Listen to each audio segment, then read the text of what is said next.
News 360 में बढ़ते हैं अगली खबर की तरफ। खबर बांग्लादेश की पूर्व प्रधानमंत्री शेख हसीना के प्रेस कॉन्फ्रेंस से जुड़ी हुई है, जिन्होंने बुधवार को करीब 2 साल बाद मीडिया से मुखातिब हुई। मगर उनकी इस प्रेस कॉन्फ्रेंस से भारत सरकार ने दूरी बनाई। विदेश मंत्रालय ने बयान जारी कर इसकी जानकारी दी। इस प्रेस कॉन्फ्रेंस के क्या मायने हैं, इस रिपोर्ट में जान लेते हैं। कूटनीति में कई बार किसी बयान से पहले ही उसके असर की गूंज सुनाई देने लगती है।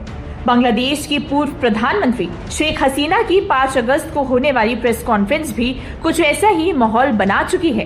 कार्यक्रम शुरू होने से पहले ही बांग्लादेश की अंतरिम सरकार ने इस पर आपत्ति जता दी, जिसके बाद भारत के विदेश मंत्रालय ने भी सामने आकर अपना रुख स्पष्ट किया। ऐसे में अब ये सिर्फ एक प्रेस कॉन्फ्रेंस नहीं, बल्कि भारत और बांग्लादेश के बीच चल रही कूटनीतिक हलचल का नया केंद्र बन गई। The interaction that you are referring to is being organized by a private media entity. The government has no involvement whatsoever in it. Neither does it endorse any views that may be expressed at the forum.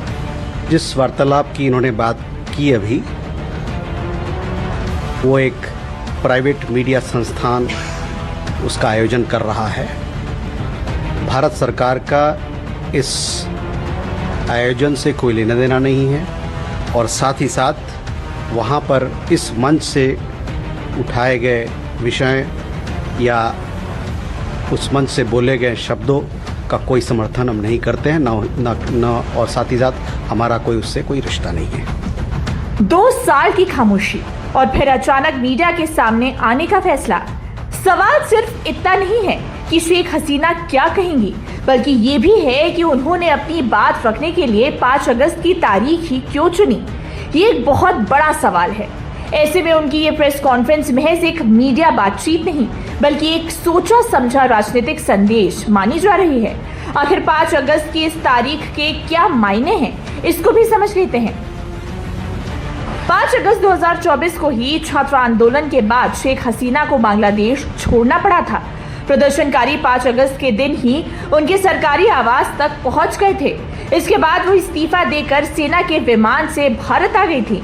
यानी जिस दिन उन्हें सत्ता छोड़नी पड़ी थी, उसी दिन वो 2 साल बाद फिर लोगों के सामने आ रही हैं। माना जा रहा है कि वह इसी दिन अपनी राजनीतिक वापसी का मैसेज देना चाहती हैं। कूटनीति में कई बार संदेश शब्दों से नहीं, बल्कि दूरी बनाकर भी दिए जाते हैं। शेख हसीना के संबोधन से भारत सरकार ने खुद को अलग रखते हुए साफ संकेत दिया कि ये किसी सरकारी मंच का नहीं, बल्कि एक निजी कार्यक्रम है। भारत के इस रुख को पड़ोसी देश के आंतरिक मामलों में गैर हस्तक्षेप की अपनी स्थापित नीति के अनुरूप भी देखा जा रहा है। साथ ही संदेश भी माना जा रहा है कि भारत बांग्लादेश के मौजूदा राजनीतिक घटनाक्रम में किसी पक्ष का हिस्सा बनने के बजाय दोनों देशों के रिश्तों को संतुलित बनाए रखना चाहता है। बांग्लादेश वापसी से पहले हो सकता है कि शेख हसीना कोई राजनीतिक भाषण दे।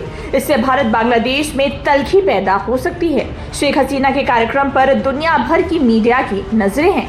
भारत किसी भी सूरत में अपनी जमीन से किसी अन्य देश की राजनीति में भागीदार नहीं बनना चाहता। यही नहीं, भारत किसी दूसरे देश के आंतरिक मामलों में दखल देने से भी परहेज करता है। बांग्लादेश की ओर से भारत से कूटनीतिक चिंता पहले से ही जताई गई थी, लिहाजा भारत के संदेश से बांग्लादेश का भारत के प्रति धारणा बदल सकता है।